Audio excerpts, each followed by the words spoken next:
हमारे देश की लगभग 2/3 जनता के लिए खेती ही जीने का साधन है और खेती देश की अर्थव्यवस्था का एक बहुत ही अहम हिस्सा भी है। कहा जा सकता है, अगर किसान जिएगा तो भारत जिएगा। सरकार खेती के विकास को बहुत महत्व देती है, उसके लिए नई नई योजनाएं बनाती है। खेती पूरी तरह से प्रकृति पर निर्भर करती है। खेती से जुड़ी कई तरह की मुसीबतों से जूझते किसानों की मदद करने के लिए सरकार किसानों को हर तरह की सहूलियतें देने की कोशिश करती है। लेकिन सवाल ये उठता है कि क्या ये कोशिशें, ये योजनाएं किसानों तक पहुंच पाती हैं? जब भी अर्थव्यवस्था के किसी क्षेत्र विशेष को ज्यादा महत्व दिया जाता है, तभी वहां ऐसी किसी भी कोशिश का नाजायज फायदा उठाने वाले गिद्ध मंडराने लगते हैं। ऐसे गिद्ध जो गरीबों के हिस्से का टुकड़ा छीनकर अपने लालच की भूख मिटाने के लिए तैयार रहते हैं।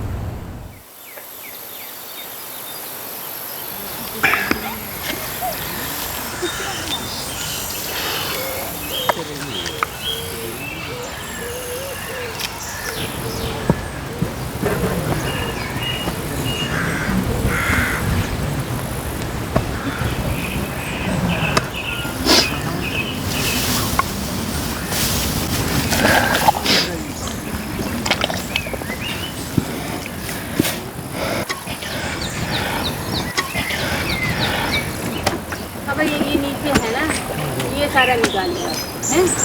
हाँ, अच्छे से निकालिएगा, धान खराब है। भैया वो बीच में है, हाँ उसको काटिए।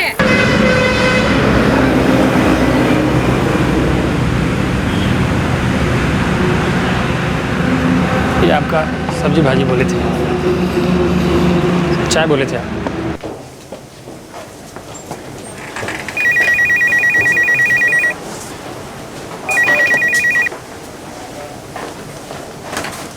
मैं कम इन सर। आओ कपिल। कपिल, कुछ लोन की अर्जियां हैं, मैंने जांच कर ली है, इन्हें पास करके लोन बांट दो। सर एक बार लोन डिपार्टमेंट को भी ये सारे पेपर्स दिखा लेते। नहीं, इसकी कोई ज़रूरत नहीं है, मैंने हर केस ध्यान से देखा है। You may go. हेलो। नमस्ते मित्तल जी, हरीश बोल रहे हैं। हाँ नमस्ते गोयल जी, कैसे हो? मेहरबानी आप ये बताने के लिए फ़ोन किए हैं कि हम गांव वालों से उस नई योजना के बारे में बात करने वाले हैं। लेकिन एक बात का ख्याल रहे, हर किसान को सिर्फ 2 भैंसों की कीमत तक की रकम का ही लोन मिलेगा। जी जी समझ गए, बस याद दिलाने के लिए फ़ोन किए थे। अब रखते हैं।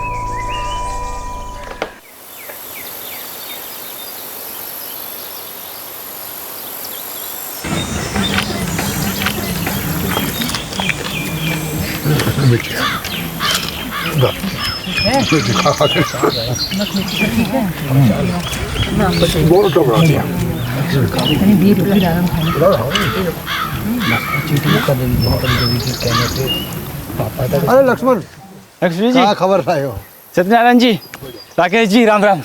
एक खुशखबरी है, बैंक वाले नई स्कीम लाए हैं किसानों को भैंस दिलाने की। कल हरीश बाबू सभी को अपने घर बुलाए हैं, वो स्कीम की वहीं पर घोषणा करेंगे। गांव वालों को तो हमने बता दिया, सोचा आप लोग खेत में होंगे तो हम चले आए बताने आप लोगों को।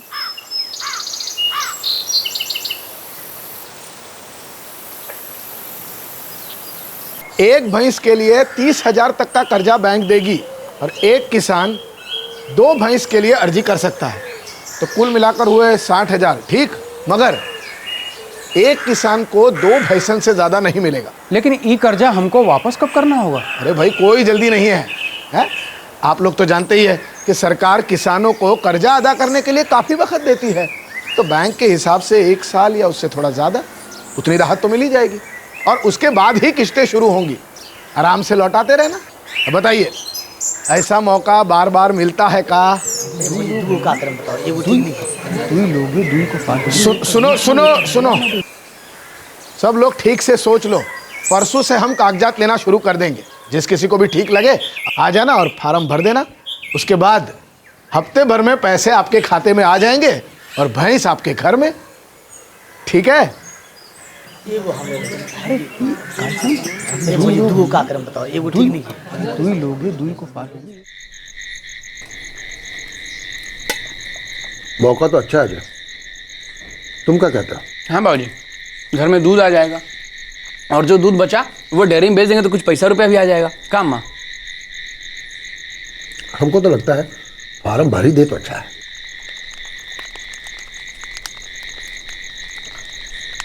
शारदा, तुम अंजलि और परमिला के साथ मिलकर भैसन का ध्यान रख लोगी ना? हाँ बाबूजी, पीछे चौबारे पे जगह बना लेगी भैसन के लिए।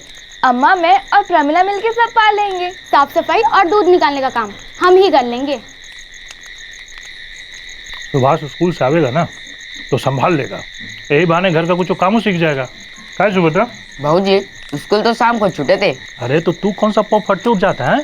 सवेरे सवेरे कर लेना। इलाज साहब, सुबह 8 बजे से पहले कहूँ बिस्तर छोड़ा से। अब भैंसी आवेगी ना तो एकड़ा खूटा से ना एकड़ा गोर से बांध देंगे, 2 लात मारेगी उठ जाएगा। कह रे अम्मा, घर में मवेशी होंगे तो 4 पैसे आएंगे, और हर वक्त खेत से आस लगाए भी तो नहीं बैठ सकते ना। देर सवेर जानवर ही काम आते हैं मुश्किल वक्त में। तुम जैसा ठीक समझो बेटा, हमको तो ये सब बात समझ में नहीं आवत है। ज्यादातर गांव वाले किसान थे, उन्हें तो ये खुद भगवान का भेजा हुआ मौका लग रहा था। एक ऐसा लोन जो सभी के लिए फायदे का था और जिसे वो अपनी सहूलियत से चुका सकते थे। सभी ने इस मौके का फायदा उठाने का फैसला कर लिया। ये वो हमने दू का करम बताओ, ये वो ठीक नहीं है। तू ही लोगे दूध को पाल कर एक बाजार में बेचो भैया। ठीक है। अरे जयंत दिखाओ। अरे खेती कितना बीघा है वो तो लिख फार्म पर। कितना लिखेगा भैया? अब लो, हमें क्या पता कितना बड़ा खेत है तो यार, जितना बड़ा है उतना लिख दो। है लक्ष्मण? हाँ बाबूजी। सुन तो, जरा मदद कर इसकी। यहाँ पर यहाँ एक फोटो और यहाँ पे दस्तखत कर दो। ओ, अंगूठा लगाए। ठीक है, यहाँ अंगूठा लगा दे, बाकी हम भर देते हैं। ना अर्जुन, ये कापी बराबर नहीं है। मुंह कितना काला आया है तुम्हारा। है? अरे प्रदीप, ये तो पैसा जमा करने की पर्ची है, पैसा निकालने की पर्ची कहाँ है? अरे हरीश भैया, आप बता दो कि इसमें तक कौन सी पर्ची लगेगी। हाँ, ये रही पैसा निकालने की पर्ची। अरे भाई सुनो, हर फार्म के साथ ऐसी बैंक से पैसा निकालने की 2-2 पर्चियां लगेंगी, और वो भी फार्म के ऊपर।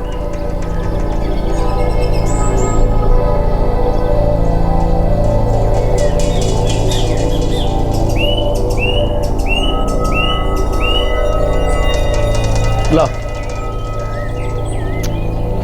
क्या बेवकूफी है। अरे बोल बोल के थक गए, पैसा निकालने की पर्ची ऊपर लगानी है। ये ऐसे ठीक है, जाओ।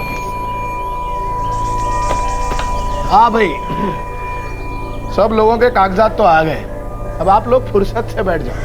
हफ्ते भर में तो खुशखबरी आ जाएगी, दूध की गंगा बहेगी हर एक के घर में। अच्छा, प्रणाम। प्रणाम।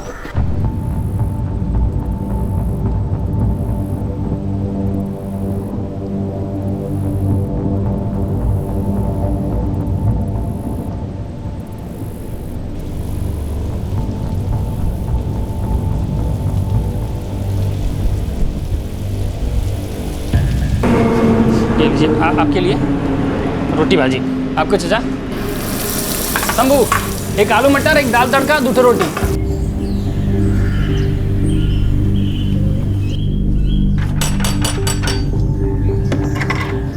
नमस्ते भौजी। नमस्ते। हरीश भैया घर पे हैं? हाँ, बुलाती हूँ। देखो अर्जुन, पैसा अपनी जेब में धरे तो नहीं बैठे हैं ना। जैसे ही बैंक कर्जा देने को राजी हो जाएगी, पैसा आ जाएगा। उसके बाद सबसे पहले तुम लोगों को ही तो खबर करेंगे ना। ठीक है? ठीक है हरीश भैया।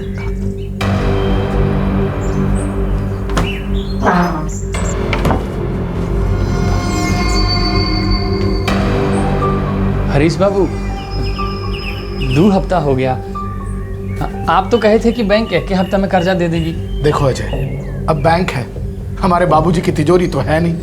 वैसे भी सरकारी कामों में देर सवेर तो हो ही जाती है ना, और ये सब कुछ हमारे हाथ में थोड़ी ना है भाई। हम तो पहले ही कह चुके हैं, इधर कर्जे का पैसा आया, उधर फौरन हम आपको खबर कर देंगे। ठीक है हरीश बाबू।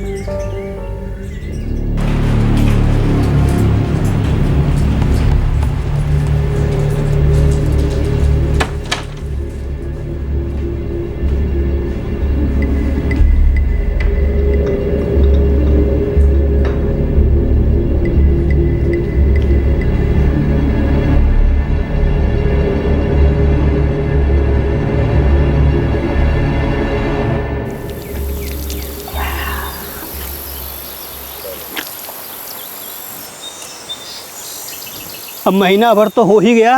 हरीश बाबू से भी पूछ पूछ के हार गए हैं। जब पूछो हर बार एक ही जवाब दे के टरकाए देते हैं कि और वक्त लगेगा, जबकि एक ही हफ्ते की बात हुई थी। हमका लगा था कागज पत्तर में कोनो गड़बड़ी ना हो गई हो, नहीं तो काहे लगता है इतना वक्त। पर भैया हरीश भैया ने एक एक फार्म देखा था, उन्होंने जैसा बोला था हमने तो वैसा ही किया था ना। अब क्या मालूम भैया, कर्जा तो अभी तक आया नहीं। अब पूछे के अलावा क्या कर सकते हैं भाई। हम तो कहते हैं कि किस्मत में लिखा होगा तो भैंसी मिलेगी, न तो ना सही। अरे हमरे पीछे हाथ धो के काहे पड़े हो भाई? हम कोई बैंक थोड़ी ना है जो कर्जा देंगे। नहीं हरीश बाबू, वो बात नहीं है। दरअसल 2 महीना से ज़्यादा हो गया है, तो हम सोचे कि एक बार पूछ लें कि क्या दिक्कत है। सुनो अजय, कागज पत्तर का मामला है, कुछ कमी हो गई होगी। चल बैंक मैनेजर से तुम खुद ही बात कर लो।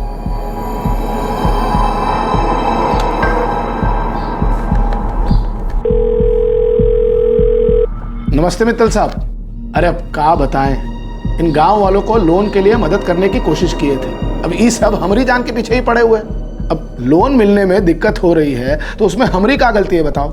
हमारे पास वो अजय चौहान आया हुआ है, किसान का बेटा है जिसने अर्जी की थी। हाँ, उसे फोन दो। नमस्ते साहब। अजय, दरअसल तुम्हारे पेपर्स में गड़बड़ थी। तुम्हारे ही नहीं, बहुत सारे गांव वालों ने अलग अलग पेपर्स दिए हैं। का गड़बड़ी साहब? सब पेपर्स में अलग अलग खामियां हैं। अभी तुम्हें फोन पे क्या क्या बताऊं, इसीलिए तुम्हें लोन नहीं मिला है। दिल छोटा मत करो, आगे बहुत सारे स्कीम्स आएंगे, वापिस अप्लाई कर देना, ठीक है? हो गई तसल्ली? बता दिया मैनेजर साहब ने?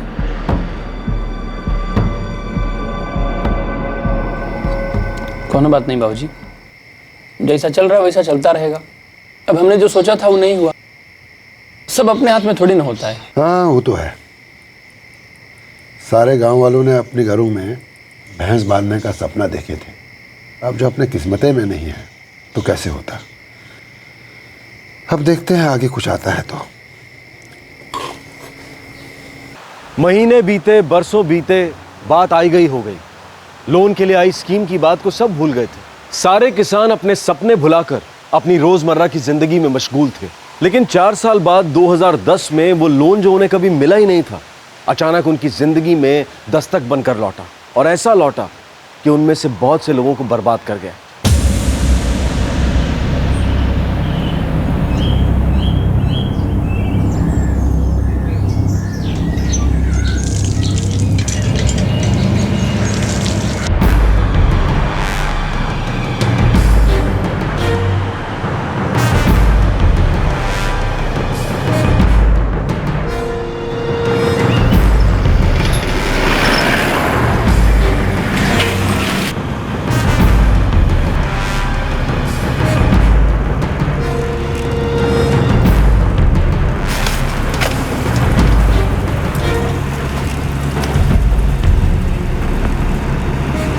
वो कर।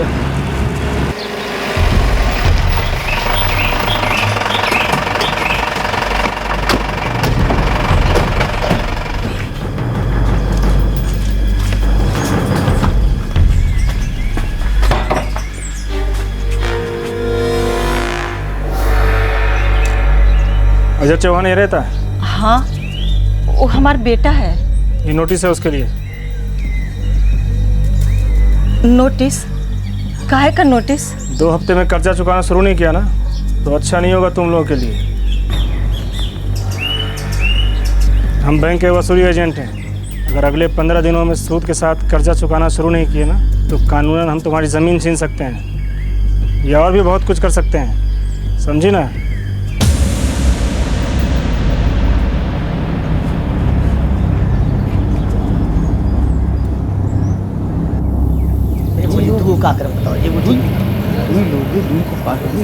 ये सब का है? कौन सा कर्जा, कैसा कर्जा?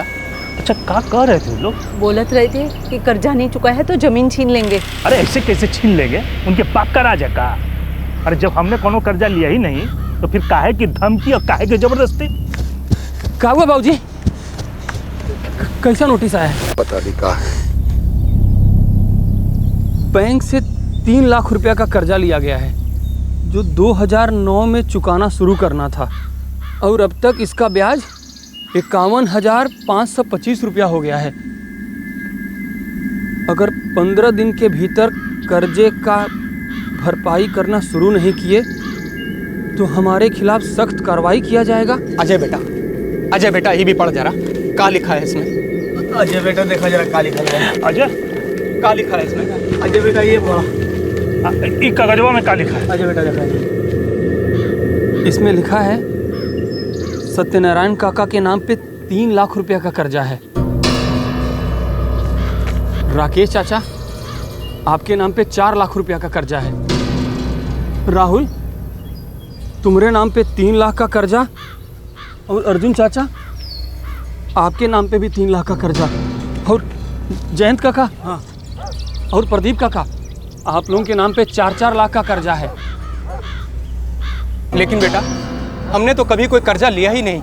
इतनी बड़ी रकम बैंक से उठाते तो क्या हमें पता ना रहता? उन लोगों से जरूर कोनो गलती हुई होगी। गलती उन लोगों से ही हुआ है और इधर आके हम लोगों को धमकाए जा रहे हैं दबंगई दिखा के कि छीन लेंगे खेत, जमीन जब्त कर लेंगे। कहाँ है ये सब? हाँ ये कह रहे थे वो लोग। अरे बहुत ही खतरनाक दिख रहे थे वो लोग। कह रहे थे कि वसूली वाले हैं। उइमा से दुई के पास बंदूकों रही। बाबूजी एक काम करते हैं, हम लोग सुजीत बाबू के पास चलते हैं। वो वकील हैं, वह बताएंगे ये सब क्या है। चलिए आइए प्रदीप काका चलिए।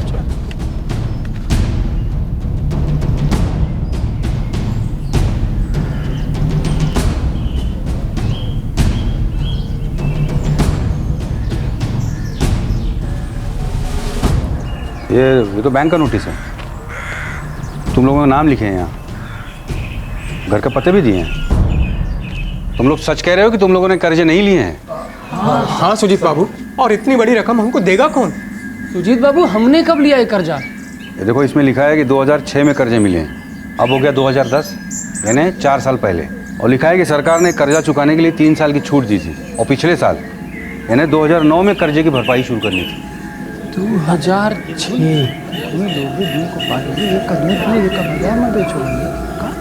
हाँ सुजीत बाबू, 2006 में सरकार ने एक योजना चलाई थी जो हरीश बाबू लेके आए थे बैंक से। और उसमें भी 30 या 60 हजार रुपए तक ही मिलने वाले थे और बाद में तो वो कर्जा भी हम लोगों को नहीं मिला। ये हरीश कौन? वो हरीश गोयल? जी जी जी जी। हाँ तो एक काम करो, उसे से जाके पूछ लो, हो सकता है बैंक से कुछ गलती हुई हो, है ना? चलो चलो।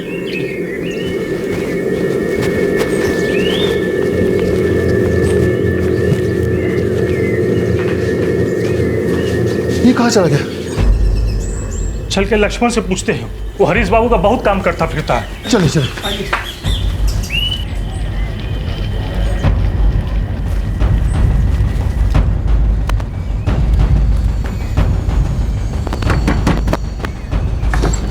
लक्ष्मण हरीश बाबू कहाँ हैं? वो तो हफ्ता भर पहले कहीं चले गए। कहाँ गए पता नहीं, पर क्या हुआ का? लक्ष्मण कुछ पता है वो कब तक लौटेंगे? ये देख नोटिस आया है बैंक से कर्जा लौटाने का। जबकि हम में से किसी ने कोई कर्जा लिया ही नहीं। अभी कोई छोटा मोटा कर्जा नहीं है, भारी भरकम कर्जा है। किसी को 3 लाख, किसी को 4 लाख।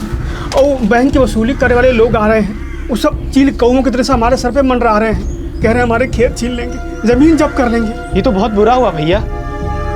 हरीश बाबू पता नहीं कहाँ गए, हमको कुछ बता के नहीं गए।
बैठे बिठाए कौन सी शनि की छाया सर पे आ गई।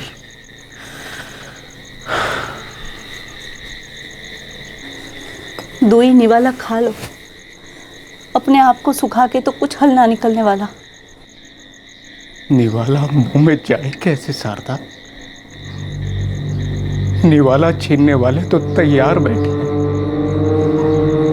खेत घर बार सब छीन लेंगे हमारे, और बर्बाद हो जाएंगे हम।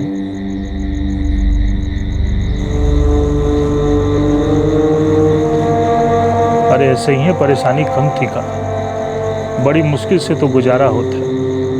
अब तो खेत भी छिन जाएगा और छत भी। तो जो पैसा लिया नहीं वो चुकाए कैसे?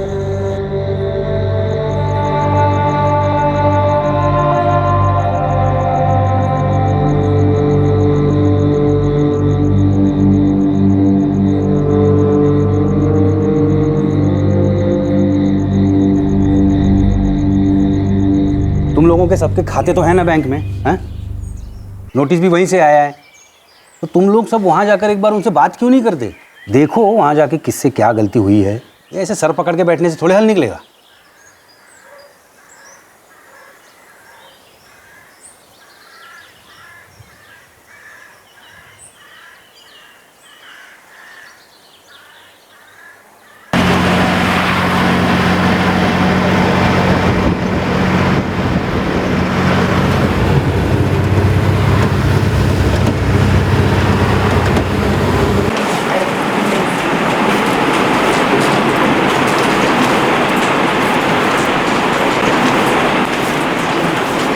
इधर घुसे आ लो, हेलो पीछे जाओ, पीछे चलो, पीछे जाओ, पीछे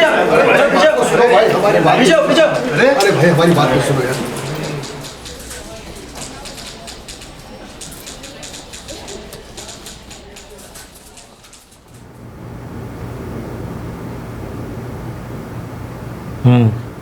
ये नोटिस हमारे बैंक का ही है, शहर की हेड ब्रांच से भेजा गया है। पर मैनेजर साहब, हमने कोई कर्जा लिया ही नहीं है, तो ये नोटिस कैसा है?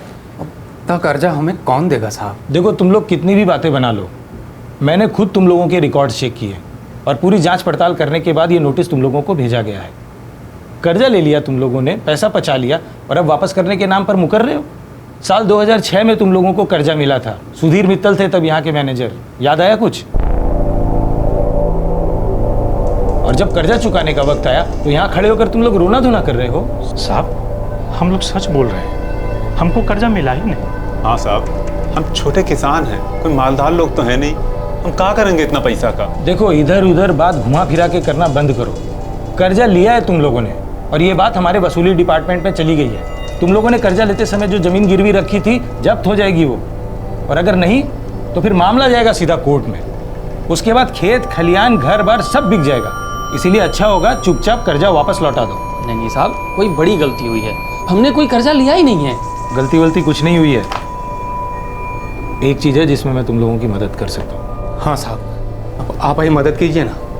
देखो मैं तुम लोगों का कर्जा तो माफ़ करवा नहीं सकता, लेकिन हाँ पिछले साल का ब्याज माफ़ करवा सकता हूँ। लेकिन इसके लिए तुम लोगों को भी मेरे लिए कुछ करना पड़ेगा। देखो तुम लोगों के ब्याज की रकम बहुत ज़्यादा है, तुम लोग सब मिलकर मुझे 15-15 हज़ार रुपया दो तो मैं तुम लोगों का ब्याज माफ़ करवा दूंगा। लेकिन हाँ कर्जा तुम लोगों को फिर भी चुकाना पड़ेगा।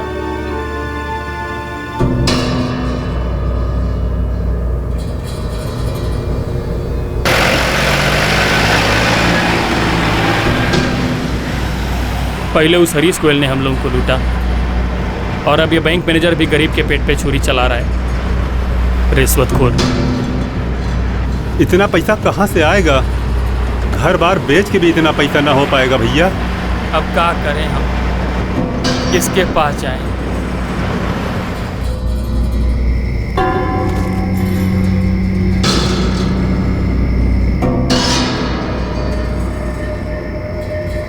अंजलि जरा दौड़ के जा, देख दवाखाने में डॉक्टर साहब है का?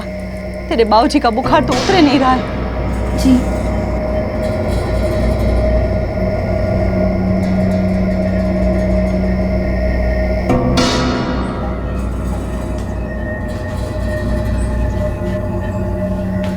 अजय जी, अजय देखो, एक काम करो, सबके पास बैंक की पासबुक तो होगी ना? जिन जिन के नाम नोटिस आया है उनके खाते तो है ना बैंक में? हाँ सुजीत बाबू, सारे गांव वालों का खाता है उसी बैंक में। हाँ, तो सबका लोन का पैसा वहीं आया होगा। तुम लोग समय समय पर पासबुक में एंट्री करवाते हो ना? सुजीत बाबू, हम लोगों को खेत की उपज का सारा पैसा ठेकेदार से सीधे सीधे मिल जाता है, वो भी नगद में, तो बैंक जाने की जरूरत नहीं पड़ता है। अच्छा, यानी काफ़ी अरसे से तुम लोगों ने अपनी पासबुक अपडेट नहीं करवाई है। एक काम करो, बैंक में जाकर अपनी अपनी पासबुक पे एंट्री करवा के लाओ। इससे ये साबित हो जाएगा कि अगर खाते में लोन का पैसा आया ही नहीं है तो काहे का कर्जा और काहे का सूद। अब देखो, एक यही तरीका है मामला सुलझाने का।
सुजीत बाबू, ऐसा कैसे हो सकता है?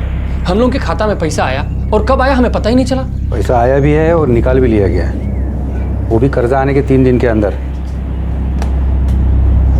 अजय देखो, सच बताओ, कहीं ऐसा तो नहीं है कि तुम लोगों ने कर्जा उठा लिया है और अब चुकाने से बचने के लिए सब नाटक कर रहे हो? सुजीत बाबू, हम सच बोल रहे हैं। हम गरीब लोग हैं लेकिन सच्चे लोग हैं।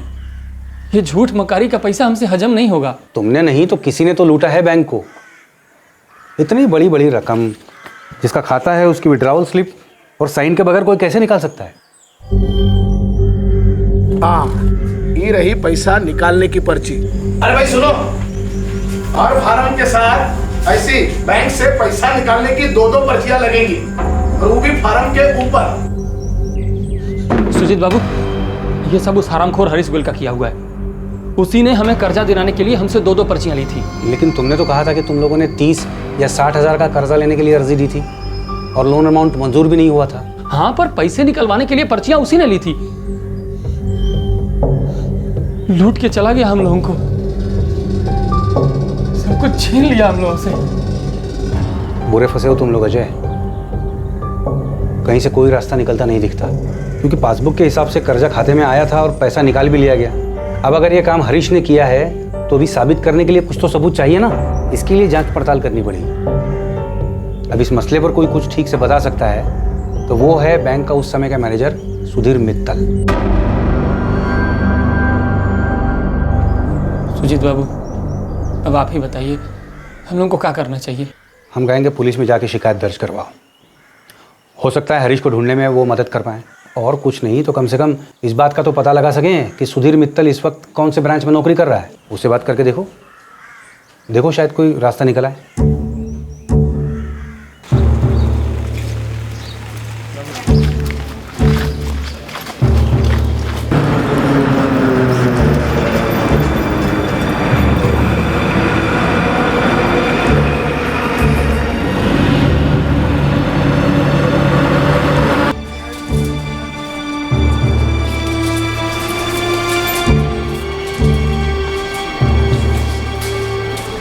मुझे नहीं पता सुधीर मित्तल अब कहाँ है। साल 2007 में उनका यहाँ से ट्रांसफ़र हो गया था, अब तक तो वो रिटायर भी हो चुके होंगे। सीधे साधे लोग हैं साहब, हम लोगों का गलत फ़ायदा उठाया हरीश गोयल ने, पूरी तरह फंसा दिया है। तुम्हारे दुखड़े में मुझे ज़रा भी दिलचस्पी नहीं है। तुम लोगों ने बैंक से लोन लिया है, उसे वापस करने पर ध्यान दो। तुम लोगों को पिछले साल का ब्याज माफ़ करने का तरीका मैंने बताया है ना। मुझे पैसा दो, मैं ब्याज माफ़ कर दूंगा। गरीब लोग हैं साहब, हमारी कहाँ इतनी औकात कि हम वो कर्जा चुकाएं जो हमने लिया ही नहीं है। तुम्हारे दुखड़े की जितनी भी बांसुरी बजाना है बजा लो, कुछ होने वाला नहीं है। आगे जो भी होगा उसका सामना करने के लिए तैयार रहो।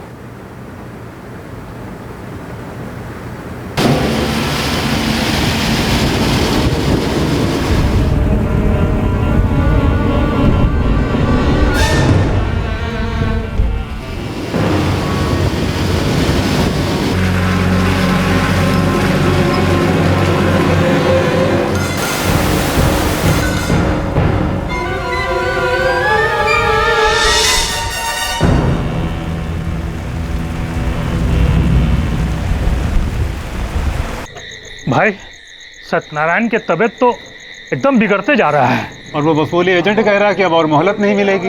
हर तरफ अंधेर मचा है भैया। सुजीत बाबू का कहना है कि हम सब लोगों को पुलिस में शिकायत दर्ज करवाना चाहिए। अब वह एक तरीका है उस हरामखोर हरीश गोयल तक पहुंचने का। एकदम सही कह रहे हो बेटा। न जाने कहाँ भाग के चला गया ये गांव छोड़ के, और हम लोगों को नरक की भट्टी में झोंक दिया। भैया भैया, वो बाबूजी की हालत बहुत ही खराब है, आप सब जल्दी चलिए।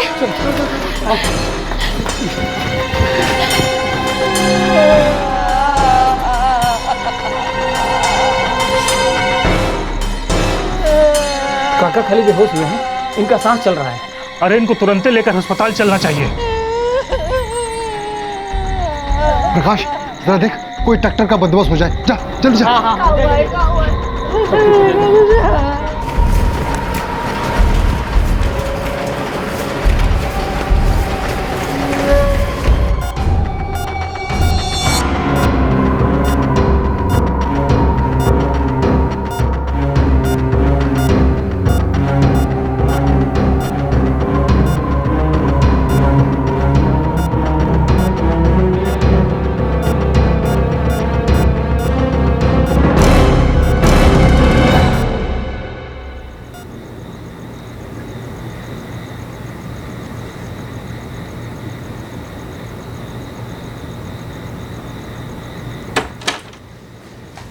इन्हें हल्का दिल का दौरा पड़ा है। अब हालत ठीक है, मगर हमें इन्हें कुछ दिन निगरानी में रखना होगा। डॉक्टर साहब, काका ठीक तो हो जाएंगे ना? देखिए, इनकी हालत का असली अंदाज़ा अगले 48 घंटों में ही मिल पाएगा। Excuse me.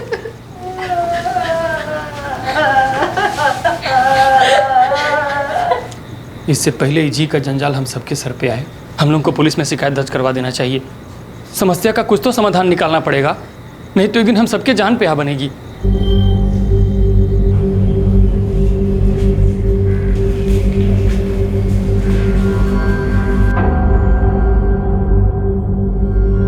साहब, रोज वो वसूली वाले हम गांव वालों को तंग कर रहे हैं, जीना मुश्किल हो गया है हम लोगों का। हाँ साहब, यही कारण से हमारे किसान भाई सत्यनारायण जी को दिल का दौरा पड़ गया है, अभी तक अस्पताल में है। देखो, तुम लोग जो भी कहो, लेकिन मैं आंखें मूंद कर तुम लोगों की बातों का भरोसा कैसे कर लूँ? तुम लोग कुछ और बोल रहे हो, तुम्हारी ये पासबुक कुछ और। हम लोग भी वही बात आपको बता रहे हैं। हरीश गोयल जो है ये सब उसी का किया धरा है।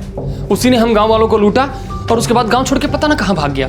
और 4 साल लग गए तुम लोगों को ये पता लगाने में कि कोई तुम्हारे नाम से पैसे लेकर भाग गया।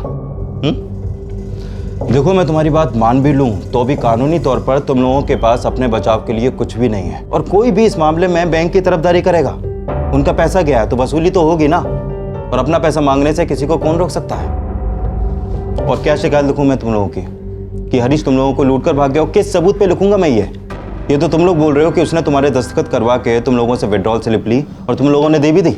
सिर्फ कहीं सुनी बातों पर केस दर्ज नहीं होता है।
सत्यनारायण तो गुजर गए सुजीत बाबू, अभी कर्जा का बोझा का उनके परिवार वालों पर पड़ेगा। हाँ, मतलब कर्जे की भरपाई के लिए ज़मीन के कागजात एक तरह से गिरवी थे, तो सत्यनारायण जी के गुजरने के बाद अब ज़मीन पर बैंक का ही हक है। का कोनो रास्ता नहीं है कि हम गरीबन की कोई सुने? ये ऐसे तो हम सब लुट जाएंगे। कुछ समझ में नहीं आ रहा है। हाँ, एक बार तुम लोग यहाँ के एसडीएम साहब से मिल लो, हो सकता है तुम सब लोगों की बात सुन के वो कुछ जांच पड़ताल करवाएं इस मामले में। वो इतने बड़े अफसर हैं, हम लोगों की बात सुनेंगे? देखो, कोशिश करने में क्या नुकसान है, क्या कहेंगे, ना ही तो कहेंगे ना, लेकिन हो सकता है तुम लोगों की बात सुन लें और कुछ उपाय निकल आए।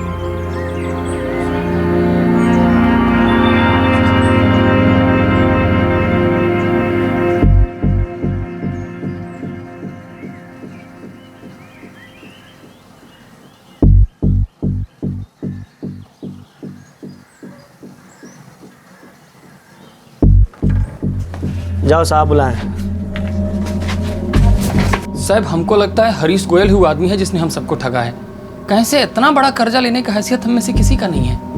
हम लोग छोटे किसान हैं साहब, थोड़ी थोड़ी जमीन है सबके पास, उससे किसी तरह से गुजर हो जाता है। इतना बड़ा कर्जा कोई काहे हम लोग को देगा? लेकिन तुम लोगों ने ही अभी कहा ना कि बैंक के कर्ज के पैसे तुम्हारे अकाउंट में आए और निकाल भी लिए गए। नहीं साहब, हमको पता ही नहीं चला कि कब हमारे खाता में पैसा आया और कब निकाल लिया गया। सारे किसानों का बैंक में खाता है, पर कौन किसान रोज रोज बैंक जाता है साहब? वो तो बैंक की वसूली करने वाले लोग नहीं आते, तो हम लोगों को मालूम ही नहीं चलता कि हमारे बैंक के खाते में कहाँ से पैसा आया और कैसे किसी ने निकाल लिया। तुम लोगों ने बैंक अधिकारियों से बात की? क्या कहा उन्होंने? साहब, बैंक तो हमारा सुन ही नहीं रहा है, बल्कि ऊपर से तो ऊपर से साहब, हम लोग हर जगह गुहार लगा चुके हैं। अब एक आपे का सहारा है हम किसानों को। मेरे हाथ में कुछ नहीं है। अगर आप ही ऐसा कहेंगे तो हम कहाँ जाएंगे साहब? देखो, मैं चाहकर भी इस मामले में तुम लोगों की कोई मदद नहीं कर सकता, और खासकर बैंक के मामले में तो मैं दखलंदाजी कर ही नहीं सकता। और एक बात तुम लोगों को बता देना चाहता हूं कि अगर बैंक ने तुम्हें कर्ज दिया है और कर्ज की रकम बैंक के पास वापस नहीं आई है, तो बैंक को पूरा अधिकार है अपने कर्ज को वसूल करने का। अब रही बात कि किसने किसको ठगा है, ये जानने के लिए हमें सबूत चाहिए ना, और सारे सबूत जो हमारे पास हैं ये सारे के सारे तुम लोगों के खिलाफ। अब ऐसे में मैं तुम्हारी क्या मदद कर सकता हूँ? साहब, ऐसे मत लौटाइए साहब, हम मर जाएंगे साहब। अरे ये क्या कर रहे हो? ये ऑफिस है, चलो वहां चलो, लो इसको। परिवार सड़क पर आ जाएगा साहब। देखो, मैं तुम लोगों को एक सलाह देता हूँ, अगर तुम लोग चाहते हो कि तुम्हारे केस में आगे कार्रवाई हो, तो सीधे जाके डीएम साहब से मिलो। डीएम यानी डिस्ट्रिक्ट मजिस्ट्रेट साहब। अगर वो मुझे कोई आदेश देते हैं तो मैं इस केस में जरूर कार्रवाई करूंगा, वरना मैं मजबूर हूं। सॉरी।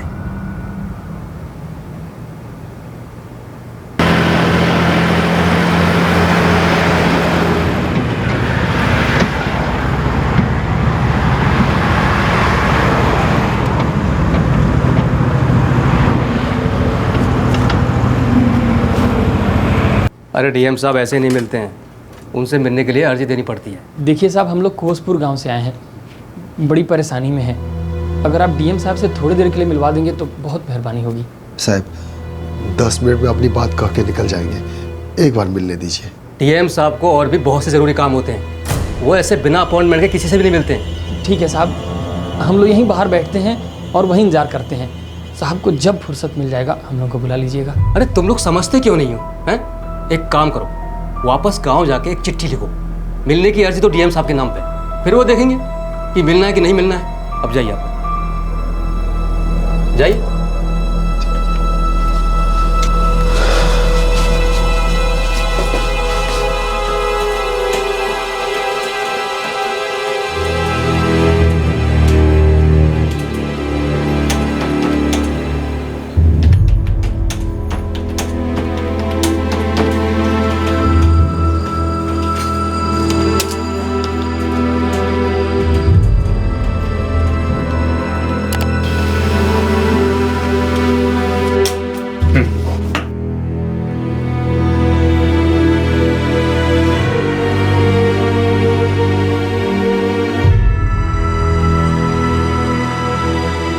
हम इसे रजिस्टर्ड आईडी से भेजेंगे ताकि रसीद हमें मिले।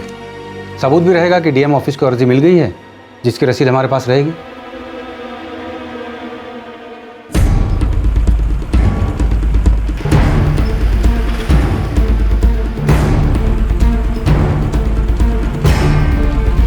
कोई कर्जा वर्जा नहीं लिया हम लोगों ने, धोखे से लूटा उस हरीश गोयल ने हम सब गांव वालों को। देखो, हमें कोई फर्क नहीं पड़ता किसने किसको लूट लिया, हमें तो बस बैंक के पैसे की वसूली करनी है, उसी का कमीशन मिलता है हमें। चुपचाप ना दोगे तो चीख चिल्ला के, मार काट, रो पीट के पैसे तो हम निकाल ही लेंगे। ऐसे कैसे धमकाते रहते हो तुम लोग? बंदूक है तो खूब दबंगई दिखाओगे। अब तक खूब प्रेम मनोहार से बात किए हैं, महीना हो गया, एक को दमड़ी नहीं लौटाया तुम लोगों ने। तुम लोग पैसे नहीं दोगे तो हमें भी नहीं मिलेंगे। बैंक ने तो बोला है जो करना है करो इनके साथ, बस पैसे निकाल दो। फिर भी अब तक हमने शांति से समझाया तुम लोगों को, लेकिन अब आखिरी बार कह रहे हैं, कान खोल के सुन लो। जो इस हफ्ते से पैसे चुकाने शुरू नहीं किया तुम लोगों ने, हम तुम लोगों का खेत बेचना शुरू कर देंगे। सबके खेतों के कागज है हमारे पास, समझे?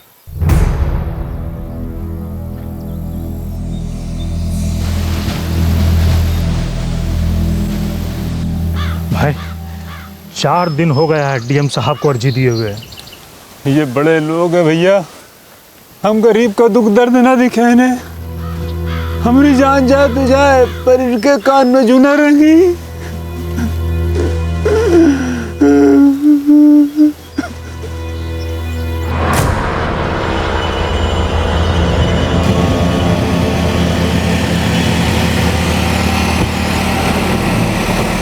अरे अब क्या तुम धमकी देके जवाब लोगे चिट्ठी का?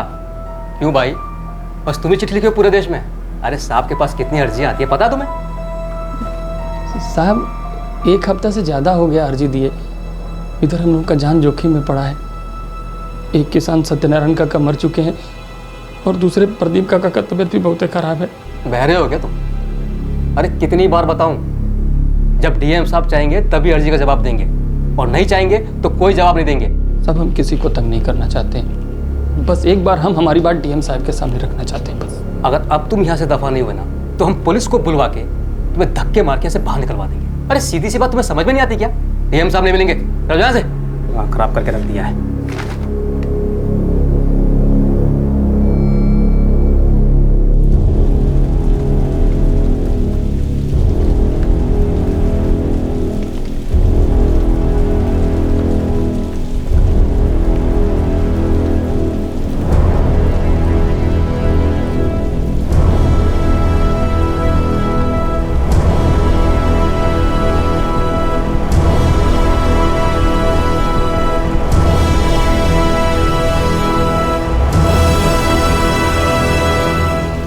गोविंद सर, डीएम साहब की गाड़ी आ गई।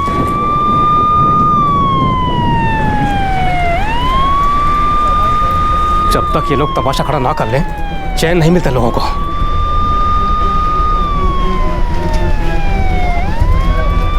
हम गरीबों पे अत्याचार बंद करो, बंद करो। हम गरीबों पे अत्याचार बंद करो, बंद करो। हम गरीबों पे अत्याचार बंद करो। देखिए ना साहब, बिना बात कितना हल्ला गुल्ला मचा रखा है इन लोगों ने। कर्ज के नाम पे धोखा, कर्ज के नाम पे धोखा।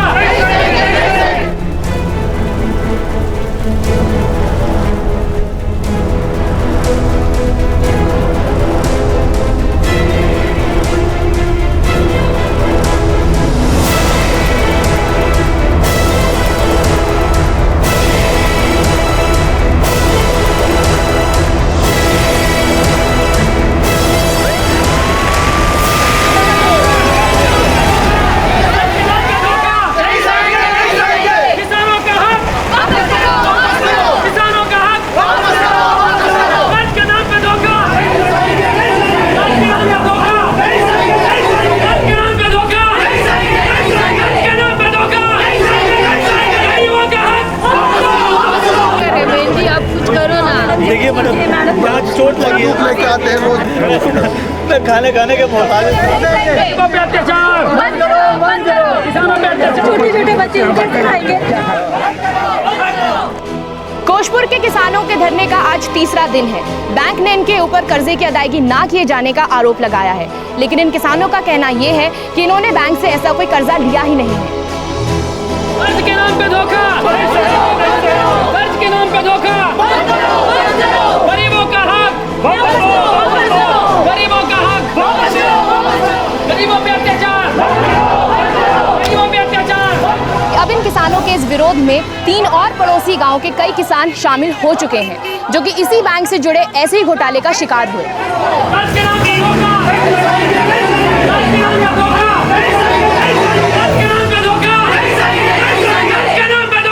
अब तक प्रशासन की तरफ से कोई पहल नहीं, कोई अधिकारी इन किसानों से मिलने तक नहीं आया है। इतने बड़े पैमाने पर सरकारी योजना का ये घोटाला हुआ है। अब देखना ये है कि क्या प्रशासन इन गरीब किसानों की बात सुनकर इस मामले की जांच पड़ताल करवाएगी या नहीं।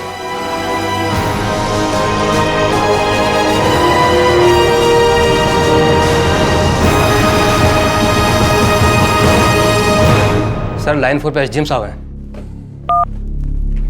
नमस्ते अरविंद जी।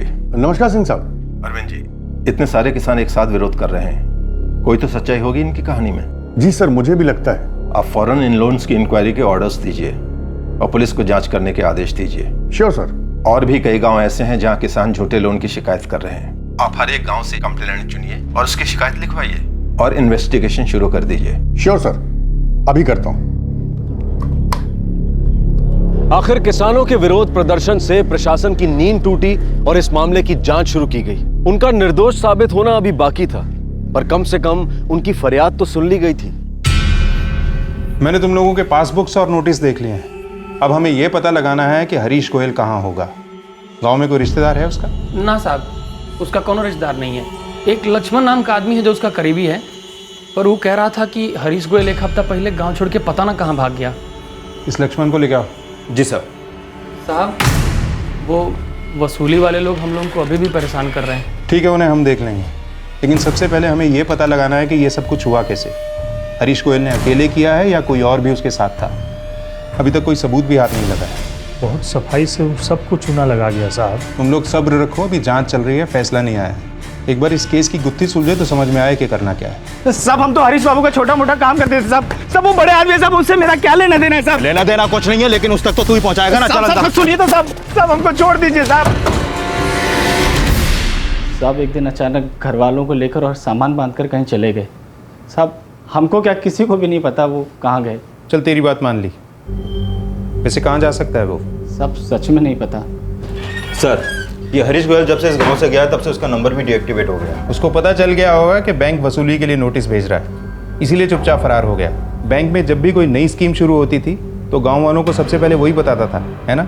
हाँ साहब। और ये बैंक मैनेजर सुधीर मित्तल, जिसने इतनी दरियादिली से कर्जे बांटे, उसे तो जानता होगा तू। अरे नहीं साहब, मैनेजर जैसे बड़े लोगों से हमारा क्या मेल, हम तो कभी उनसे मिले भी नहीं।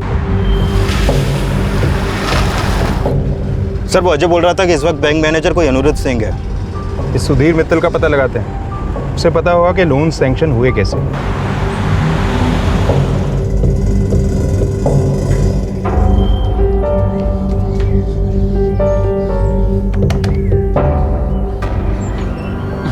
क्या हुआ सुजीत बाबू?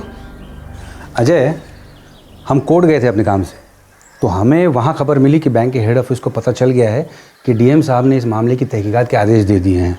तो बदले में बैंक ने तुम सब लोगों के खिलाफ कर्जा ना भरने के मामले में केस दर्ज कर दिया है। अब क्या होगा सुजीत बाबू? ये तो मामला रोज बढ़ता जा रहा है। अरे नहीं, अभी तो कुछ नहीं होगा क्योंकि जांच चल रही है। लेकिन अब क्योंकि सामने से बैंक ने केस डाल दिया है तो मैं उनसे लोन के कागजात मांग सकता हूँ। बारीकी से जाँच करेंगे हर एक के लोन केस की, तब जाके पता चलेगा कि इतना बड़ा कर्जा आखिर मिला कैसे। और उससे क्या होगा? अजय देखो, कोई भी कर्जा ज़मीन के हिसाब से मिलता है, और तुम लोगों के पास कहाँ है इतने खेत खलिहान कि इतने बड़ी बड़ी रकम आसानी से मिल जाए। ये कागजात मिल जाएंगे ना तो बात खुल के सामने आ जाएगी।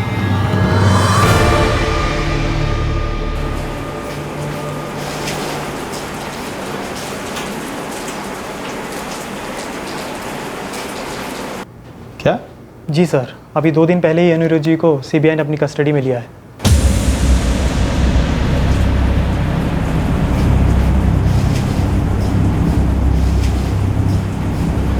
किस लिए? जी वो चंद्रपुर गांव के किसान की लोन की लिमिट बढ़ाने के लिए उनसे रिश्वत मांगी और उसने सीबीआई में कंप्लेंट कर दी। अच्छा, तो घोटालों की परंपरा काफ़ी पुरानी है इस बैंक की। 2006 में भी कोशपुर गांव के कुछ किसानों को लोन दिए गए थे जो उन्हें आज तक मिले ही नहीं। इस केस में मेन अभियुक्त था इसी गांव का एक आदमी हरीश गोयल और मैनेजर थे सुधीर मित्तल। वो कहाँ हैं आप?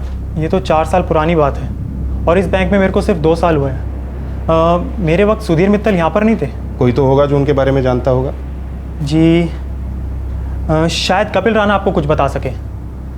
वो उस वक्त हमारी बैंक की लोन डिपार्टमेंट में थे। मैं कम इन सर। आओ कपिल। इस वक्त वो हमारी वाराणसी की ब्रांच में है। उनका नंबर है आपके पास? नंबर तो नहीं है, लेकिन मैं आपके लिए ढूंढ के निकालता हूँ। धन्यवाद। एक तरफ उस बैंक के ब्रांच मैनेजर को रिश्वत मांगने के लिए हिरासत में लिए जाने की चौंकाने वाली खबर सामने आई। ये साफ दिखाई दे रहा था कि किसानों को धोखा देकर उनके नाम पर लोन लिए जाने की बात सच हो सकती है। वहीं दूसरी तरफ वकील सुजीत शर्मा ने बैंक से किसानों के लोन के पेपर्स निकलवाए। बहुत सी बातें अब खुलकर सामने आने वाली थी। ये तुम लोगों की लोन के मंजूरी के कागजात हैं जो बैंक ने कोर्ट में जमा किए हैं। ये लो, अजय चौहान, जयंत सैनी, सत्यनारायण सिंह, तो राकेश तिवारी, अर्जुन सिंह, राहुल दुबे,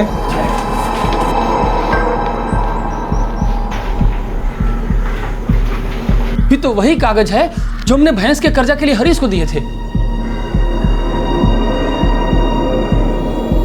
और ये देखिए, यहाँ हमने 30,000 रुपये भरा था और इसको बढ़ा के 3 लाख कर दिया गया है। आई देखिए, हमारा कागज पे कायद है 4 लाख रुपया कर दिया। ये देखो बाबू काली 4 लाख रुपया, हमार 3 लाख रुपया।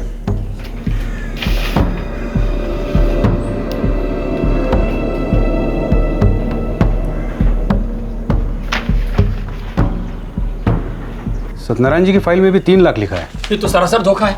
हमें बोला गया था कि हमारे कर्जे की अर्जी में किसी कागज की कमी है। सब पेपर्स में अलग अलग खामियां हैं, इसीलिए तुम्हें लोन नहीं मिला है और इसलिए हमारा कर्जा मंजूर नहीं हुआ। अच्छा, तुम लोग जरा अपने जमीन के कागजात पर नजर डालो। ये हमारे फार्म में हमारे बाबूजी की तस्वीर लगी है, ये हमने तो लगाई नहीं। अरे हाँ राहुल, ये तो तुम्हारे बाबूजी हैं, चंद्रकांत जी। इस पे तो उनके दस्तखत भी है। सुजीत बाबू, ये देखिए, कर्जा का ही फार्म हमने 2006 में भरा था। 2006 में? हमारे बाबूजी 2004 में गुजर गए थे, वो दस्तखत कैसे कर सकते थे? सुजीत बाबू, ये देखिए, हमारा कागज पर हमारी घरवाली सुभद्रा का नाम चढ़ा दिया है। आई देखिए उसका दस्तखत, वो तो अंगूठा टेक है, उसको कहाँ लिखना आता है? अच्छा, तुम लोग एक बार जमीन के कागजात देख लो अपने अपने।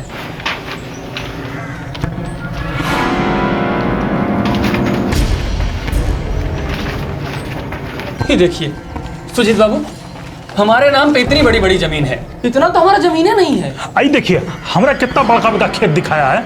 सत्यनारायण जी की जमीन भी असल से कुछ 10 गुने ज़्यादा दिखाई गई है। देखने में कागज़ असली लगते हैं, लेकिन तुम लोगों के कर्जे की रकम बढ़ाने के लिए फर्जी पेपर लगाए गए हैं। सबकी बड़ी बड़ी ज़मीनें दिखाई गई हैं। देखिए सुजीत बाबू, है ना ये साफ साफ धोखा। अब तो आपको सबूत मिल गया कि हमें लूटा गया है, हम झूठ नहीं बोल रहे हैं। अब हमको ये साफ नज़र आ रहा है कि फर्जी कागजात के बिना पर कर्जा दिया गया और पैसा निकाल भी लिया गया, लेकिन किसने क्या किया है ये तो इन कागजों से पता नहीं चलेगा ना। बैंक तो पलट के यही कहेगी कि तुम ही लोगों ने खुद ये फर्जी पेपर लगाए अपनी अर्जी में। ये तो बड़ा जुल्म है। हमें बेगुनाह होने के बावजूद भी खुद को बचाना पड़ रहा है, लड़ना पड़ रहा है। लुटे भी हम और फंसे भी हम। हाँ, अब देखते हैं कि पुलिस की तलाश कहाँ तक पहुंची है। वो हरीश मिल जाए तो कुछ सच्चाई सामने आए।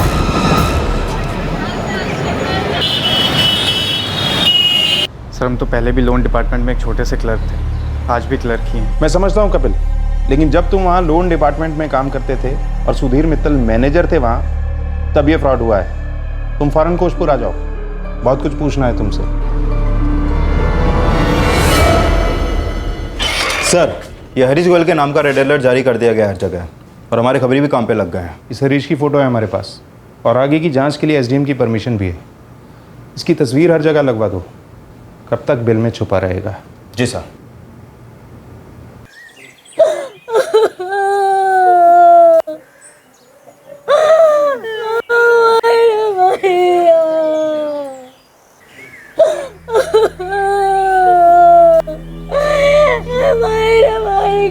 गया इनको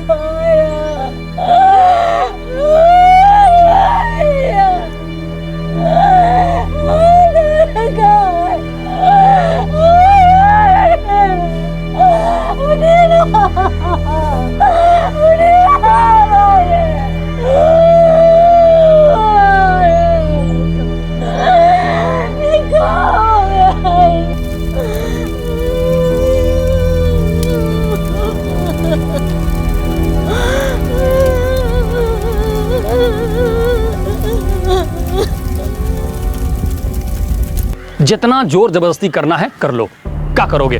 जान लोगे? हम लोग तो वैसे ही रोज रोज मर रहे हैं। अब तुम्हारी धमकी से कोई डरने वाला नहीं है। तुम्हारा झगड़ा बैंक से है, हमसे नहीं। हम सिर्फ यहाँ अपना काम करने आए। तुम यहाँ सिर्फ हम गरीबों को धमकाने आए हो, जबकि धोखा हुआ है हमारे साथ। ऊपर से तुम लोग गिद्ध की तरह मंडराए हुए हम पर। हम सिर्फ बैंक का पैसा निकलवाने आए हैं ताकि हमारा कमीशन मिल सके। इतने चक्कर लगा चुके हैं, अभी तक कर्जे की एक भी दमड़ी नहीं लौटाए तुम लोगों ने। और भरेंगे भी नहीं, समझे? पुलिस की जांच चल रही है, तुम्हारा बैंक कोर्ट तक पहुंच गया है। अब काहे की वसूली? अब जो होगा कोर्ट कचहरी में ही होगा। ये वसूली ने अब तक 2 जान लेकर ली है। कोई और हम सबको लूट के चला गया, पीछे ये पनौती छोड़ गया। बहुत झेल लिया भैया हम लोगों ने, अब चले जाओ यहाँ से। जा रहे हैं, लेकिन जल्द ही वापस आएंगे दोबारा नोटिस लेके। तो देखते हैं क्या करते हो तुम।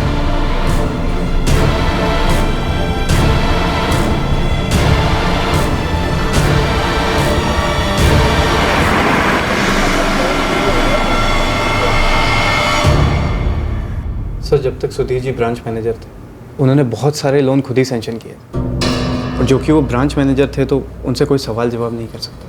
कोशपुर गांव के इन किसानों के लोन्स भी सुधीर मित्तल ने खुद ही सेंक्शन किए थे? हाँ सर, उन्होंने ही सेंक्शन किया होंगे। गांव वाले ये पेपर्स लेके आए थे हमारे पास, हमने जांच की है इन पेपर्स की। ये वो पेपर्स हैं जो बैंक ने कोर्ट में जमा किए थे, गाँव वालों के वकील ने वहाँ से निकलवाए। बहुत सी गड़बड़ है इन पेपर्स में।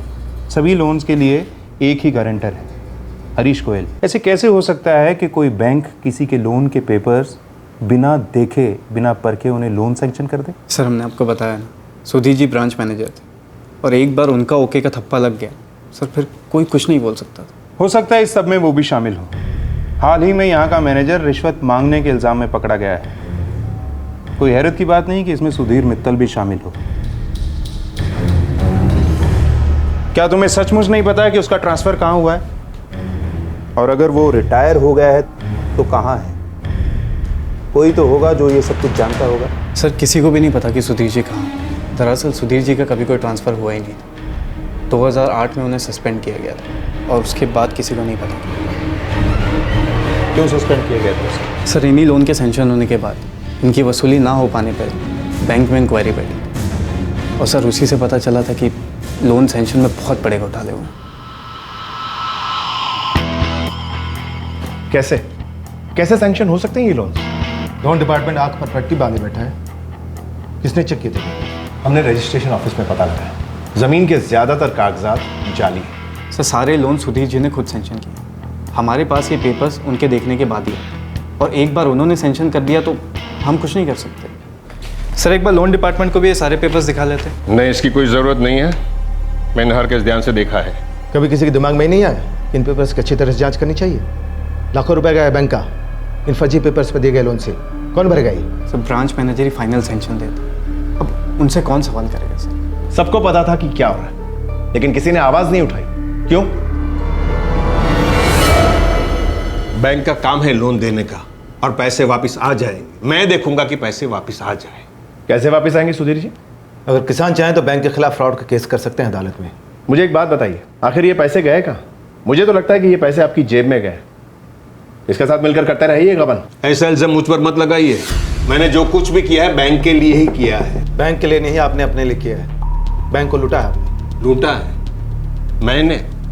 What nonsense you are talking. On the contrary, bank का जो टारगेट था एग्रीकल्चर सेक्टर में 20% लोन बांटने का, वो टारगेट पूरा करने की कोशिश मैंने की, ताकि बैंक की दूसरे क्षेत्र में लोन देने की क्षमता बढ़ सके। प्रायोरिटी सेक्टर के नाम पर आपने अपनी जेब भरी है। ये क्लॉज है ना, ये एग्रीकल्चर सेक्टर और किसानों के लिए बना है, जिसका नाजायज फायदा उठाया आपने। और तो और खेती के लिए बांटे गए लोन्स वेवर स्कीम का भी आपने खूब इस्तेमाल किया। अनाप शनाप लोन बांटी आपने। अपनी जेब भरने के लिए, क्यों, है ना? हम आपके खिलाफ रिपोर्ट फाइल कर रहे हैं। सर सारे बैंक, खास तौर पे नेशनलाइज्ड बैंक को अपने लोन देने की कैपेसिटी का एक हिस्सा प्रायोरिटी सेक्टर को देना होता है, जैसे कि खेती और किसान। सर सुधीर जी इस स्कीम का बहुत फ़ायदा उठाते थे। और ये लोन वेवर क्या होता है? सर सुधीर जी किसानों के नाम पर 50,000 से कम के फर्जी लोन बनाते थे, क्योंकि वो जानते थे सरकार कभी ना कभी उन्हें माफ़ कर देगी। सर सरकार जिन किसानों के लोन को माफ़ कर देती है उसे ही लोन वेवर कहते हैं। सर सुधीर जी अच्छी तरह जानते थे कि किसान के नाम पे लिए हुए लोन उन्हें कभी वापस नहीं करने पड़ेंगे। तो अब ये सुधीर मित्तल और हरीश गोयल आखिर हैं कहाँ? नहीं पता सर, किसी को भी नहीं पता।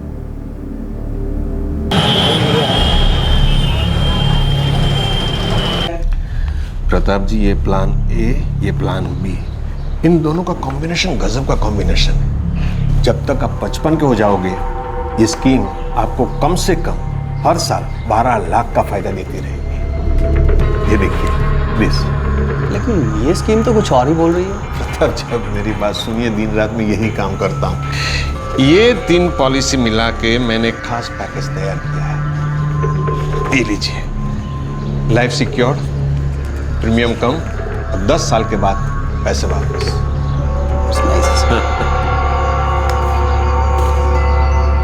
सुधीर मित्तल ने एक नए तरीके से एक नया काम शुरू कर दिया था और हरीश गोयल फरार था। पुलिस उसे ढूंढने की हर कोशिश कर रही थी, लेकिन उस तक पहुंचने में अभी उन्हें बहुत वक्त लगने वाला था।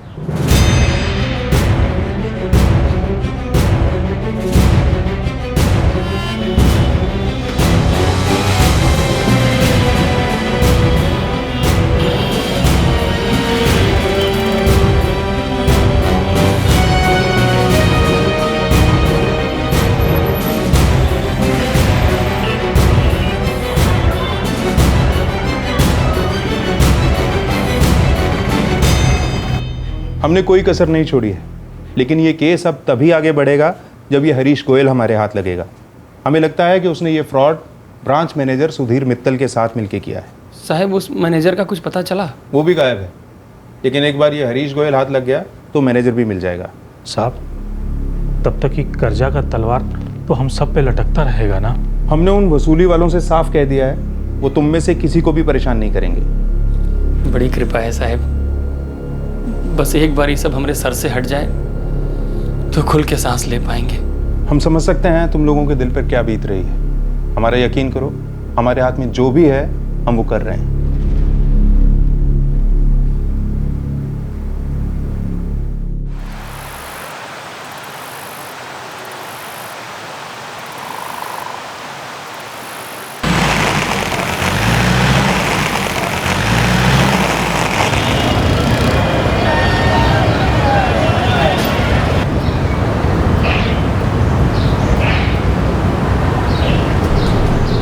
तीन साल और बीत गए। अब ये केस क्राइम ब्रांच के पास आ चुका था। अपने आसपास शिकंजा कसते देख आखिर हरीश गोयल ने कोर्ट के सामने सरेंडर कर दिया। अब इस सारी साजिश से पर्दा उठने वाला था। तो तुम सब कुछ बताने को तैयार हो? हमने ये सब कुछ सुधीर जी के साथ मिलकर किया। पूरा प्लान बताओ, कब, कैसे, क्या किया? हम गांव वालों को हर उस नई योजना के बारे में बताते थे जो बैंक की तरफ से घोषित होती थी। हम सुधीर जी से फॉर्म्स लेते और गांव वालों के बीच उसकी घोषणा कर देते। हम गांव वालों से फॉर्म भरवाते थे, उनके दस्तखत लेते थे और उनके परिवार वालों की फ़ोटो भी लेते थे। हमें पता होता था कि गांव वालों को काफ़ी सारी चीज़ों के बारे में कोई जानकारी नहीं है। वो लोग हम पर भरोसा करते थे। कागजात इकट्ठा करने के बाद हम और सुधीर जी लोन की रकम बदल देते और कागजात भी बदल देते। सुधीर जी ब्रांच मैनेजर थे, इसीलिए ये सारा काम आसानी से हो जाता था। हम गांव वालों से विड्रॉल स्लिप्स पे साइन करवा के पहले ही ले लेते थे और जैसे ही लोन की रकम उनके खाते में जमा होती थी हम पैसा निकाल लेते थे और आपस में बांट लेते थे। मॉडस ऑपरेंडी 2, लोन की क्रेडिट लिमिट बढ़ाना। हर किसान को उसकी जमीन के हिसाब से लोन मिलता था। और फिर तुम लोग फर्जी पेपर से लोन की लिमिट बढ़ाते थे, ज्यादा जमीन दिखाकर। जी, जितनी ज्यादा जमीन होती थी उतना ही बड़ा लोन मिलता था। और फिर बढ़े हुए लोन का पैसा उनके अकाउंट्स में जाता था और किसानों को सही तरीके से जो पैसा मिलना चाहिए उन्हें मिलता था, और बाकी का पैसा तुम्हारे और सुधीर मित्तल के पास जाता था। जी। Modus operandi 3। हम लोग फर्जी नामों पर फर्जी पेपर्स भी बनाते थे, कभी कभी मरे हुए लोगों के नाम के भी, जिनके नाम से बैंक में खाते हो और जो कभी बंद ना किए गए हो। हम लोग ऐसे खाते ढूंढते थे। सुधीर जी लोन पास कर देते थे और हम पैसा निकाल लेते थे। जाहिर है, फर्जी साइन करके। जी हाँ। और उन लोन में से कितने रिकवर नहीं हुए? सुधीर जी सरकार की लोन वेवर यानी कर्जा माफी योजना का खुलकर इस्तेमाल करते थे। बहुत सारे कर्जे 50,000 से कम के होते थे, और इस रकम के किसानों को दिए जाने वाले कर्जे सरकार अक्सर माफ कर देती है। सुधीर जी को कर्जा माफी की योजना के बारे में पता होता था। कर्जे का खाता बंद हो जाता, इसलिए कोई सवाल करने वाला नहीं था। तुम लोगों के कर्मों का खामियाजा गरीब किसान भुगत रहे हैं। सुधीर मित्तल तक तुम ही पहुंचा सकते हो। कहाँ है वो? हमें पक्का तो नहीं पता, पर हम कुछ जगह बता सकते हैं जहां वो हो सकते हैं।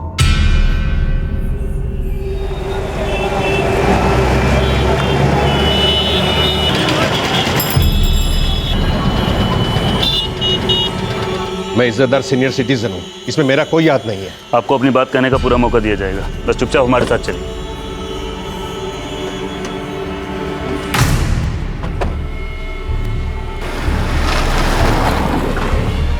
ये सब हरीश की मनगढ़ंत कहानी है। टेल मी, आपके पास क्या सबूत है कि ये सब कुछ मैंने किया है? बैंक ने भी मेरे खिलाफ इंक्वायरी बिठाई थी, आज तक एक भी सबूत नहीं मिला उन्हें। सुधीर मित्तल, हरीश ने साफ साफ बता दिया है कि किस तरह से तुम लोग धोखाधड़ी का प्लान चलाते थे और बैंक को लूटते थे। कौन सी धोखाधड़ी, कौन सा प्लान? ये गलत इल्जाम है मेरे खिलाफ, मैं इन्हें स्वीकार नहीं करता। I don't accept that. ठीक है, हम तुम्हें कोर्ट में पेश करेंगे। वैसे हरीश पहले ही कोर्ट में सरेंडर हो चुका है, कोर्ट के सामने सारे गुनाह कबूल कर चुका है। अब तुम और तुम्हारा वकील अपने हिस्से की दलील दे सकते हो।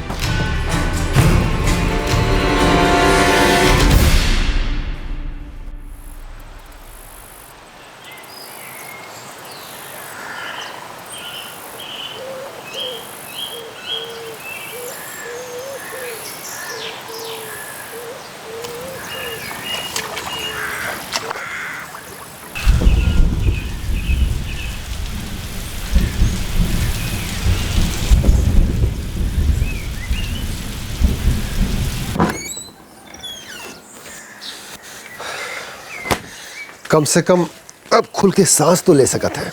हाँ बाबूजी, बिना कोनो गलती के इतना वक्त लगा खुद को बेगुनाह साबित करने में।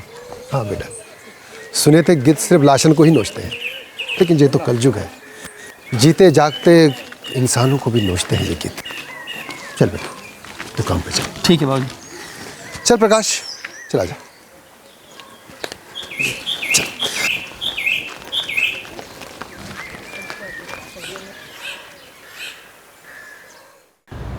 हरीश गोयल जमानत पर बाहर है और सुधीर मित्तल न्यायिक हिरासत में है। सुधीर मित्तल का अब भी यही मानना है कि उसे इस केस में फंसाया गया है। बैंक ने अपने रिकवरी एजेंट के हाथों अब गांव वालों को सताना बंद कर दिया है। ये गांव वाले अब उस चिंता और डर से मुक्त हो चुके हैं जिसने इनके जीवन में उथल पुथल मचा दी थी। लेकिन कुछ लोग जो इस घटनाक्रम के दौरान अपनी जान खो बैठे हैं, वो अब कभी वापस नहीं आएंगे। जब बड़े बड़े बिजनेसमैन लोन लेते हैं और अक्सर लौटाने में चूक भी जाते हैं, लेकिन बैंक उनसे पैसा वसूल करने के लिए लड़ते ही रह जाते हैं। लेकिन जब गरीब लोगों को इनके वसूली करने वाले लोगों का सामना करना पड़ता है तो उनकी नींद हराम हो जाती है, जीना दूभर हो जाता है। सवाल ये उठता है कि किसानों के और कृषि क्षेत्र के विकास के लिए इतनी योजनाओं के बावजूद उनके जीवन में कोई परिवर्तन क्यों नहीं है? लोन्स की माफी की योजनाएं और इतने अनुदानों के बावजूद क्यों हमारे किसान आत्महत्या करने पर मजबूर हैं? क्या ये लोन माफी की योजनाएं और बाकी सुविधाएं इन किसानों तक पहुंच पाती हैं, उन लोगों को मिल पाती हैं जो इसके असली हकदार हैं? इस केस से कई अहम सवाल सामने आते हैं। बैंक के ब्रांच मैनेजर के अपनी गैर कानूनी गतिविधियों के लिए सस्पेंड होने के बावजूद भी उसके कार्यकाल में दिए गए लोन के बारे में बैंक ने जानने की कोशिश क्यों नहीं की कि शायद गांव वालों को धोखा दिया गया हो? आखिर क्यों उनसे लोन्स की वसूली के लिए रिकवरी एजेंट्स भेजे गए? बैंक ने अपने ही ऑफिसर्स के इस तरह की साजिश में शामिल होने की संभावना पर सवाल क्यों नहीं उठाए, जबकि उसी ब्रांच का एक दूसरा मैनेजर रिश्वत लेने की कोशिश करते हुए पकड़ा गया था? डिजिटाइजेशन की प्रक्रिया को अपनाने से ऐसे मामलों में पारदर्शिता आएगी, जिसका हमें स्वागत करना चाहिए। लेकिन इसके साथ ही ये भी सबसे जरूरी है कि ऐसे गिद्धों पर रोक लगाई जाए जो ऐसी हर प्रक्रिया में दूसरों को अपने लालच का शिकार बनाने का तरीका ढूंढते रहते हैं। और ये कोशिश सिर्फ प्रशासन की तरफ से नहीं बल्कि हमारी तरफ से भी होनी चाहिए। हमें सतर्क रहना होगा ताकि ऐसे मुजरिम हमारा फायदा ना उठा सके। आपसे फिर मुलाकात होगी क्राइम पेट्रोल सतर्क में एक और नए केस के साथ। तब तक अपना ख्याल रखें, सुरक्षित रहें और याद रखें, सही वक्त सही कदम, सतर्क रहें। जय हिंद। इस तरह के और भी एपिसोड देखने के लिए हमारे चैनल को सब्सक्राइब करें और बेल आइकन दबाना ना भूलें।